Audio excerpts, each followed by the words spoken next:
oil imports. But the whole idea is to zero out oil imports. That has not happened. And the question is, why not? Mr. Romney has said, I want to zero out the oil imports. Now, the other point, we're going to do it on our own. He's never said we're going to do it on our own. On the contrary, what Mr. Romney has said is, we're going to work with our allies in a way that this administration is not. He doesn't plan to wake up the Polish foreign minister in the middle of the night to tell him we've just changed our missile defense plans. He doesn't plan to go and whisper to the president of France that Mr. Netanyahu is a pain you know where. He doesn't plan to turn around to the Russian president and say, just wait, once I have flexibility, I can do all kinds of things that I can't do right now.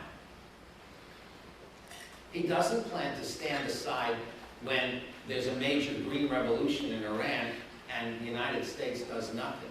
We're supposedly trying to get the mullahs to heal to what we're looking for, and at the same time, the very same mullahs know that when there was a real threat to them, we sat on our hands. What does that tell you about our credibility? What does that tell you about our consistency? Sanctioned by the Bush administration under the Iran Sanctions Act in 8 years, 0.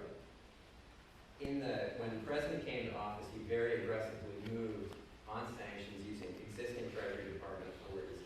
He then worked with the Congress almost immediately to sign a new comprehensive piece of legislation, of which multiple companies across the world, including Chinese companies, including Russian companies, have been sanctioned. The 20 exemptions that Doug likes to talk about were a wholly different piece of authority, which granted the president the authority to exempt countries that made substantial reductions in their oil imports from Iran. South Korea, in fact, cut off their imports. Turkey reduced. India reduced. In fact, China reduced. So it was specifically targeted at the banking sector. This Congress authorized the exemption. These 20, leaving 20 countries off the hook. In fact, we have made crippling sanctions. And when I hear the other side talk about, we're really going to do this on our own, we have had an embargo against Iran for 30 years. The fact is, for crippling sanctions, you do need international cooperation, and the kind of saber-rattling and do-it-alone approach we have seen that it will not be very effective in constraining the mullahs in Iran that does all of that American power, and how we should stand up for the moderate forces fighting for freedom and aspirations across the Middle East. These aren't trick questions.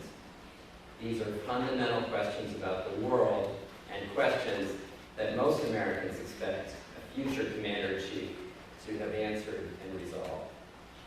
I look forward to taking your questions.